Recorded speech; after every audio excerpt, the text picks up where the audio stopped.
यो समाचारको सह प्रायोजक City University, Firozpur Road, Ludhiana, a university of modern times. Career begins here. Approved by UGC. Indian Institute of legal studies Siliguri, यहाँ वर्ष 2021-17 को भर्ना चलिरहेको छ। ABJ tutorials Kota Kalimpong centre विद्यार्थीहरूलाई कम्पिटिटिभ एक्जामको निम्ति सम्पूर्ण तयार पार्ने राजस्थान कोटाको राष्ट्रिय स्तरको शैक्षिक संस्थान। I care centre 10 mile Kalimpong, आँखा सम्बन्धी समस्याहरूको सम्पूर्ण समाधानको नाम नै हो आई केयर सेन्टर। कालेबुङमा आइपुग्यो इको फ्रेन्डली स्कुटी। हजुर, पेट्रोल बिनै चल्ने अनि कुनै धुवा साउन्ड तथा हल्ला बिनै चल्ने इको फ्रेन्डली स्कुटी लिएर आएको छ श्री साई इन्टरप्राइजेस सोरुमले। बजेटमा कम अनि किफायती दाममा पाइने स्कुटीको यो सोरुम कालेबुङको 7 माइल भ्यू पोइन्ट नजिकै भर्खरै खोलिएको छ। यो इलेक्ट्रिक 2 व्हीलर आज नै घर लिएर जानुहोस्। यसको निम्ति यहाँ क्यास पेमेन्ट साथै इजी फाइनेन्स दुवैको सुविधा रहेको छ। 2 व्हीलर वाहनको जगतमा क्रान्ति लिएर आएको यस इको फ्रेन्डली स्कुटी विभिन्न आकर्षक रङ अनि डिजाइनमा उपलब्ध रहेका छन्। साथै पहाडका सडकहरूमा चाहिने दाम अनुसार विभिन्न पुलिङ पावरका साथ उपलब्ध रहेका छन्। यसबाहेक बिजुली बत्तीको सट्टा उपयोग गर्ने सकिने एपीएन सोलर पनि यहाँ सिलगढीकै दाममा उपलब्ध रहेको छ। अधिक जानकारीको निम्ति आजै सम्पर्क गर्नुहोस्। Shrimati Nita Karki, distributor partner, Shri Sai enterprises 7 mile Kalimpong.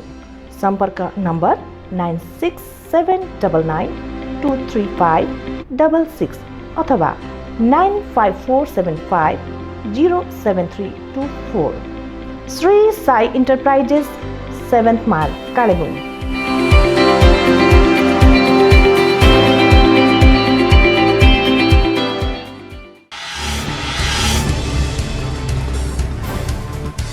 Kalimpong चालक महासङ्घले राष्ट्रिय राजमार्ग 10 को वर्तमान जर्जर अवस्थालाई गम्भीरतासित लिँदै आज कालेबुङ जिल्लापाल मार्फत राज्यकी मुख्यमन्त्री ममता ब्यानर्जीलाई पत्रचार गरेको छ।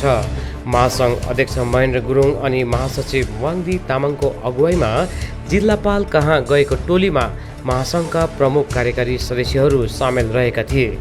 महासङ्घले राष्ट्रिय राजमार्ग 10लाई यथाशीघ्र मर्मती गरिनुपर्ने, हाइवे क्षेत्रमा रेस्क्यु अफिस स्थापना गर्नुपर्ने लगायत जम्मा 7 वटा बुँदे मागहरू मुख्यमन्त्री समक्ष टक्राएका छन्। यसमा जिल्लापाल आर विमलाले महासङ्घका मागहरूबारे सविस्तार सुनेपछि कतिपय वस्तुस्थिति अनि कार्य प्रगतिबारे टोलीलाई अवगत गराएकी छिन् भने महासङ्घका मागपत्र मुख्यमन्त्री कहाँ पुर्याइदिने प्रतिश्रुति दिएकी छिन्। अर्कोतिर महासङ्घले उक्त पत्रको प्रतिलिपि कालेबुङका विधायक रुदेन सादा लेप्चालाई पनि प्रेषित गरेको छ। विशेष गरेर आज 5 तारिक अगस्त 2021 मा हामीले कालिम्पोङ डिएम मार्फत बङ्गालका मुख्यमन्त्री सुश्री ममता ब्यानर्जी, त्यसरी नै minister incharge PWD public works डिपार्टमेन्टका मोले घटक अनि Shri Gautam Deb, minister incharge department of tourism अनि एक्जिक्युटिभ डाइरेक्टर हेड एनएचपिसी र उहाँ 4 जनालाई फोकस गरेर हामीले एउटा मेमोरेन्डम दिएका छौँ र यो मेमोरेन्डममा विशेष गरेर 7 वटा डिमान्ड राखेका छौँ र 7 वटा डिमान्डमा ओभरअल भन्नुपर्दाखेरि जुन चाहिँ NH10 को अहिले बिग्रिन्दो अवस्था छ, जुन चाहिँ पहिला ग्रेफले गर्दै थियो अहिले पिडब्ल्युडी अन्डर पिडब्ल्युडी भइराखेको छ, त्यहाँ रेलवेको पनि काम भइराखेको छ, पिडब्ल्युडीले काम गरेको छ, एनएचपिसीको पनि काम भइराखेको छ। तर त्यो हाइवेमा जति पनि यात्रा गर्दाखेरि चाहिँ आज एकदमै जोखिमपूर्ण यात्राहरू भइराखेको छ। त्यहाँनिर त्यो हाइवेलाई टाइमली रिपेयर भएको छैन। अब अहिले भन्यो भने मनसुन सेसन हो भन्छ, तर मनसुन सेसन नहुँदाखेरि पनि जुन चाहिँ ब्यारिकेडहरू चोरी भइराखेको छ, आज ब्यारिकेड चोरी हुँदैछ। किन चोरी हुँदैछ भनेदेखि हामीले देख्दाखेरि त्यो ब्यारिकेड नट सिस्टम गरेको छ। आज त्यही ब्यारिकेड चाहिँ वेल्डिङ सिस्टम गरिदियो भने त्यो चोरी हट्छ। अनि अर्को कुरो, कुनै पनि एक्सिडेन्ट हुँदाखेरि तल झऱ्यो भने बगर पनि छैन खोलाको, एकैचोटि खोलामा पुग्ने अवस्था छ। त्यसले सबैले समग्रमा भन्नुपर्दा बाहिरबाट आउने टुरिस्टहरूदेखि लिएर हाम्रो आम जनता जो चाहिँ दैनिक यात्रा गरिरहेको छ उनीहरू एकदमै भयपूर्ण यात्रा छ। त्यसले गर्दा यो कुरोहरूलाई चाहिँ हामीले एकदमै मध्यनजर गरेर यो कुरोलाई चाहिँ डिपार्टमेन्टली छानबिन हुनुपर्छ। यो कुरोलाई स्ट्रिक्टली राम्रो भन्दा राम्रो स्तरीय काम हुनुपर्छ भन्ने चाहिँ डिमान्ड राखेर हामीले आज चाहिँ कालिम्पोङ चालक महासङ्घको एक्जिक्युटिभ आएर चाहिँ यो पत्र हामीले चढाएको हौँ। कालेबुङमा आइपुग्यो इको फ्रेन्डली स्कुटी। हजुर, पेट्रोल बिनै चल्ने अनि कुनै धुवा साउन्ड तथा हल्ला बिनै चल्ने इको फ्रेन्डली स्कुटी लिएर आएको छ श्री साई इन्टरप्राइजेस सोरुमले। बजेटमा कम अनि किफायती दाममा पाइने स्कुटीको यो सोरुम कालेबुङको 7 माइल भ्यू पोइन्ट नजिकै भर्खरै खोलिएको छ। यो इलेक्ट्रिक 2 व्हिलर आज नै घर लिएर जानुहोस्। यसको निम्ति यहाँ क्यास पेमेन्ट साथै इजी फाइनेन्स दुवैको सुविधा रहेको छ। 2 व्हिलर वाहनको जगतमा क्रान्ति लिएर आएको यस इको फ्रेन्डली स्कुटी विभिन्न आकर्षक रङ अनि डिजाइनमा उपलब्ध रहेका छन्। साथै पहाडका सडकहरूमा चाहिने दाम अनुसार विभिन्न पुलिङ पावरका साथ उपलब्ध रहेका छन्। यसबाहेक बिजुली बत्तीको सट्टा उपयोग गर्ने सकिने एपीएन सोलर पनि यहाँ सिलगढीकै दाममा उपलब्ध रहेको छ। अधिक जानकारीको निम्ति आजै सम्पर्क गर्नुहोस्। Shrimati Nita Karki, distributor partner, Shri Sai enterprises 7 mile Kalimpong. सम्पर्क नम्बर 9679923566 अथवा 954750734। Shri Sai enterprises 7 mile Kalimpong.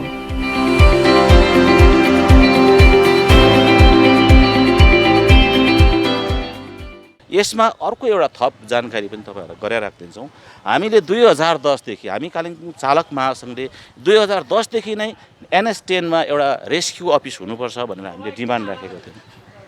त्यस बखत NSPCले पनि हामीलाई भर्बल्ली आश्वासन दिएको थियो, इक्विपमेन्टहरू हामी दिन्छौँ, तपाईँहरू जग्गाको प्रबन्ध गर्नुहोस् भन्नुभएको थियो। त्यसतका जिटिए चेयरम्यान विमल गुरुङज्यूले पनि हामीलाई निर्देश दिनुभएको थियो कि त्यहाँनिर जग्गा हेर्नु तिमीहरूले भनेर। तर अभाग्यवश 2017 देखिको जुन चाहिँ आन्दोलन भयो, त्यो आन्दोलनले गर्दाखेरि त्यो जुन चाहिँ NSP हाइवेमा बनिने रेस्क्यु अफिस त्यतिकै थाँतीमा रह्यो र त्यो कुरोलाई पनि हामीले रिभाइभ गरेको छौँ।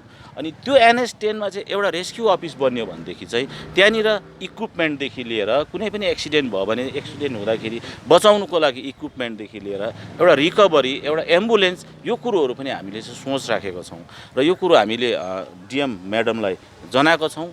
हामी भोलिको दिनमा NSPCलाई पनि यो डेपुटेसन लिएर जान्छौँ। यो कपी टु हामीले कालिम्पोङको MLA श्री रुदेन लेप्चाज्यूलाई पनि कपी टु गरेको छौँ। अनि यो कुरो हामीले डिस्ट्रिक्ट म्याजिस्ट्रेट अनि एक्जिक्युटिभ इन्जिनियर PWDलाई यो डेपुटेसन 3टा अझै पनि हामी लिएर हाइवेमा हामी स्थलगत भ्रमण पनि गर्छौँ र त्यहाँनिर के कस्तो अवस्था छ हामी त्यो पनि हामी जानकारी गराएर डिपार्टमेन्टली हामी जानकारी गराएर यो कुरोहरू चाहिँ चाँडोभन्दा चाँडो यो बर्खा सकिएर भन्ने कुरा हुँदैछ गभर्मेन्टको।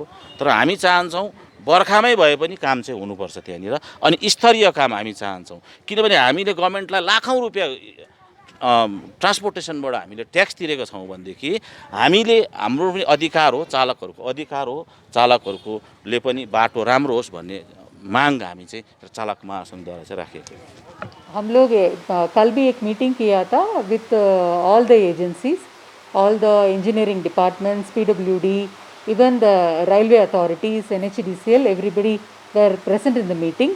जो अभी मानसून सीजन है इसीलिए अभी रिपेयरिंग इमीडिएटली लार्ज स्केल में नहीं हो पाएगा। जो ये जो स्पॉट में कुछ कुछ रिपेयरिंग होता है and what ever the landslide is happening उसको इमीडिएटली क्लियर करके traffic is kept open.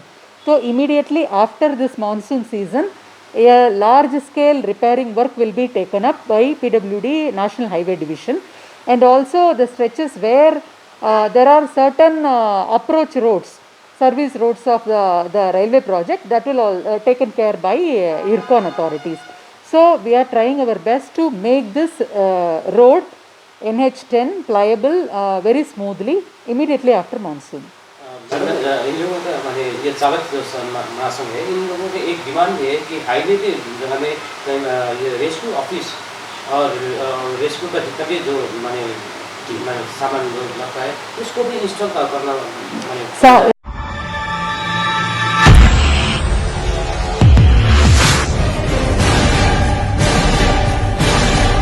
Providing more than 100 need-based programs in humanities, science, commerce and professional fields. A place to get the future you wanted. CT University, Firozpur Road, Ludhiana, a university of modern times. Career begins here. Approved by UGC.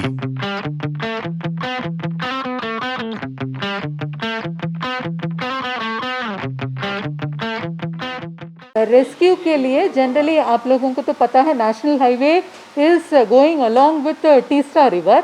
Teesta river एक side में और एक side में पहाड़ है. So पहाड़ का landslide होता है एंड टाइम टू टाइम उसको क्लियर करना पड़ता है. समटाइम लैंडस्लाइड ऐसे जगह में होता है where it is not predictable. ये यहाँ आज स्लाइड होगा. So we cannot keep the big cranes and JCBs always stationed. That will hamper the traffic. So we are keeping all these machineries ready. Whenever there is a landslide, immediately JCBs are going to that spot. Even 4-5 in numbers they go and immediately clear. Mane whatever they are demanding वहाँ ही रहना है. There is no such predictable place except that 29th mile. 29th mile में तो 4-5 JCB हम लोग always station करके ही रखा है. Or whenever there is a vehicle is falling into the river, in the entire stretch of the road, we cannot predict a particular site where the vehicle may fall due to some accident. So, but whenever there is a need, whenever there is an accident, immediately the machineries are moved from the station and the rescue operation is tried at the earliest possible time. And we are keeping our machinery and the police is also keeping a vigil. Because of this traffic scenario, because of the monsoon and the regular landslide in certain spots and the new landslide spots, OC Rambi and their people are always in watch. So we are getting the information at the shortest possible time and we are doing the rescue operation at the earliest. There is no such problem. दूसरा एक माने complain भी आ रहा है कि इस तरह का कि अभी जो जैसे आप बोल रहे थे कि अभी मानसून का सीजन है अभी है माने लैंडस्लाइड का माने होने का खतरा रहता है. लेकिन इस ऐसे मौसम में भी रेलवे का जो टनलिंग का जो काम है ये कंटिन्यूसली चल रहा है. जैसे पिछले महीने माने भालूखोला में एक ट्रैफिक माने एक्सीडेंट हुआ था और हाल ही में मामखोला में भी उसका फ्लड से माने कितने दुर्घटना हो गया. तो इस काम को अभी के लिए मानसून के लिए रोकने के लिए इस तरह का कंप्लेंट्स भी आ रहे हैं. It is a very big project of national interest and they are following all the protocols and it is under the direct supervision of Northern Frontier Railway. So taking all the technical issues into their consideration, they are working on that because the priority is the project with all safety precautions that is taken care by railway. Ma'am जो अभी दो missing है उन लोगों का खोज करने के लिए डिस्ट्रिक्ट एडमिनिस्ट्रेशन की तरफ से काम हो रहा है. Yes, we are continuously searching.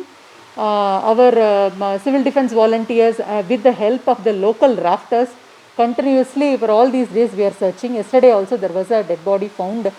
So we are considering or a few days the rescue operation or the search operation will be continued. We are trying our best.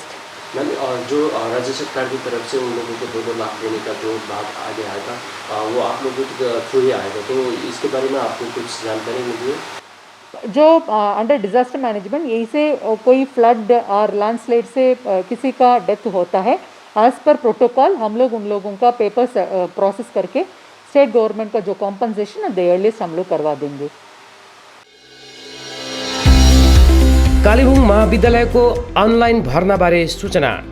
Kalimpong महाविद्यालयको शैक्षिक सत्र 2021-2022 अन्तर्गत पहिलो semester BA, BSc, BCom, BBA honours अनि पहिलो semester BA, BSc, BCom प्रोग्राममा भर्ना लिनु चाहने प्रार्थी विद्यार्थीहरूले अनलाइन आवेदन गर्न सूचित गरिन्छ.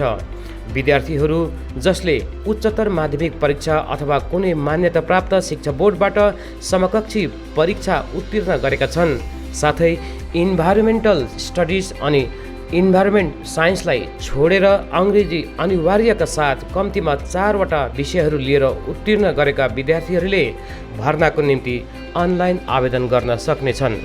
अनलाइन पञ्जीकरण 2 अगस्त 2021 देखि आरम्भ भइरहेको छ. इच्छुक प्रार्थी विद्यार्थीहरूले आगामी 20 अगस्त 2021 सम्ममा आवश्यक डकुमेन्टहरूका साथ आफ्नो अनलाइन आवेदन फारम बुझाइसक्नुपर्नेछ. कालेबुङ महाविद्यालयको वेबसाइट छ kalebungcollege.org.in.